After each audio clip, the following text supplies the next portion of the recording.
Hello everyone, কেমন আছো তোমরা সবাই? চলো আমি শেয়ার করি আজকে আমাদের 31st এর সন্ধ্যেটা কেমন কাটলো। অ্যাকচুয়ালি চিনির বাবার হঠাৎ ইচ্ছে হয়েছিল যে আমরা 2024 এ সূর্যাস্ত দেখব। তো 2024 এর শেষ সূর্যাস্ত দেখার জন্য মেরিন ড্রাইভ যাবো। তো সেজন্য অফিস থেকে তাড়াতাড়ি চলে এসেছিল।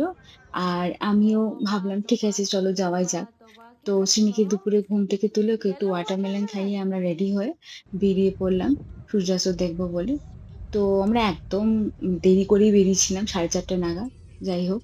তো এখানে তো শীতকাল পড়ে না। তো সানসেট হয় মোটামুটি ধরো 5:30-6:00 টাইমে। তো আমরা ওই টাইমে পৌঁছে গেছিলাম লাক বাই চান্স। অ্যাকচুয়ালি রাস্তায় ট্রাফিক ছিল। তো আমাদের বাড়ি থেকে মেরিন ড্রাইভ অ্যারাউন্ড আ 40 কিলোমিটারস, তো টাইম লেগেছিল 1 আওয়ারের উপরেই। তো আমরা দেখলাম এই অপরূপ দৃশ্যটা। তোমরাও দেখো।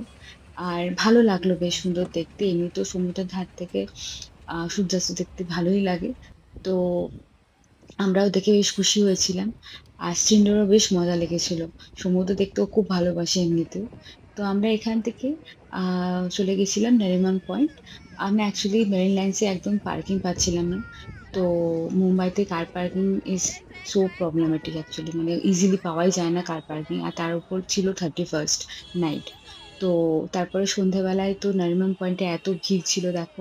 প্রচন্ড ভিড় ছিল, কারণ রাত ১২ টার সময় না হ্যাপি নিউ ইয়ার এর সেলিব্রেট করার জন্য ওরা আতশবাজি দিয়ে ভীষণ মানে বাজি আ শো করে আরকি। তো আমরা তো থাকতে পারিনি। ওইটুকু বাচ্চা নিয়ে অতক্ষণ থাকাও যায় না। তো আমরা ফিরে মানে বেরিয়ে এসেছিলাম সন্ধ্যের সময়। তো সৃঞ্জও ভীষণ খুশি হয়েছিল ওখানে দেখে। কারণ জায়গাটা এতটাই স্পেসিয়াস ছিল। আর লোকজন নরমালি জগিং করে, হাঁটে, ওখানে বসে আড্ডা মারে। তো ওর ভীষণ পছন্দ হয়েছিল। নরমালি ও কোলে উঠে ঘুরতে চায়। কিন্তু এখানে এসে ও নামি বলছিল, মানে হেঁটে ঘুরে বেড়াবে আরকি। তো যাই হোক, ও পাপার সাথে খেলছিল।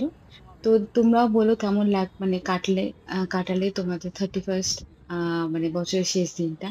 হ্যাপি নিউ ইয়ার সবাইকে। ২০২৫ সবার ভালো কাটুক। যার যে উইশ আছে সবার পূরণ হোক। চলো, বাই।